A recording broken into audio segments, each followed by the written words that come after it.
اعوذ باللہ من الشیطان الرجیم بسم اللہ الرحمن الرحیم ربی اشرح لی صدری ویسر لی امری واحلل عقدۃ من لسانی یفقہوا قولی ربی زدنی علما۔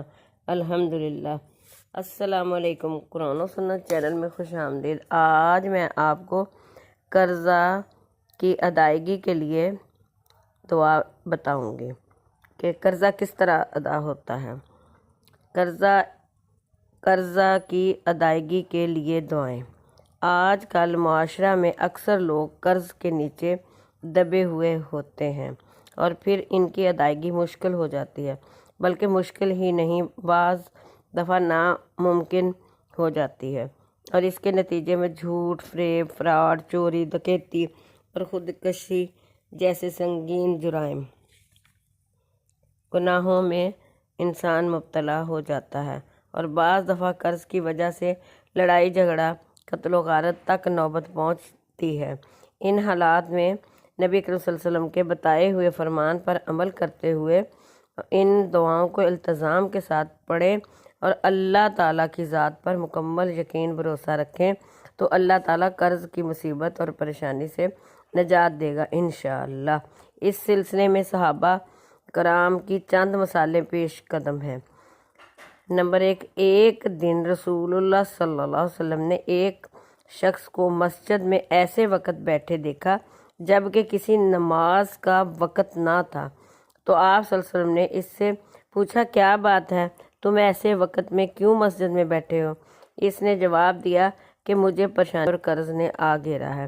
اس پر آپ صلی اللہ علیہ وسلم نے فرمایا کہ میں تمہیں ایسی دعا بتاتا ہوں کہ اس کو صبح و شام پڑھ لیا کرو تو تمہاری سب پریشانیاں دور اور قرض ادا ہو جائے گا۔ آپ صلی اللہ علیہ وسلم نے ان کو مندرجہ ذیل دعا سکھائی۔ چنانچہ وہ شخص کہتا کہ جب میں نے اس پر عمل کیا تو اللہ تعالیٰ نے میری سب پریشانیوں اور تفکرات کو دور کر دیا اور میرا سب قرض ادا ہو گیا۔ اس دعا کو کثرت سے پڑھتے رہے صبح و شام۔ دعا یہ ہے، اللہم انی اعوذ بک من الہم والحزن والعجز والکسل والجبن والبخل وذلۃ الدین وغلبۃ الرجال۔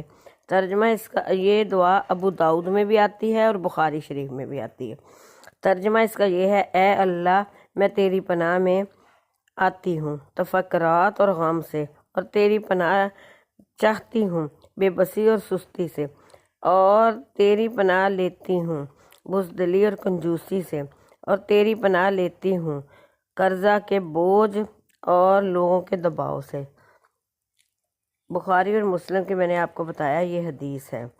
اللہ آپ کا حامی و ناصر ہو۔ اللہ حافظ۔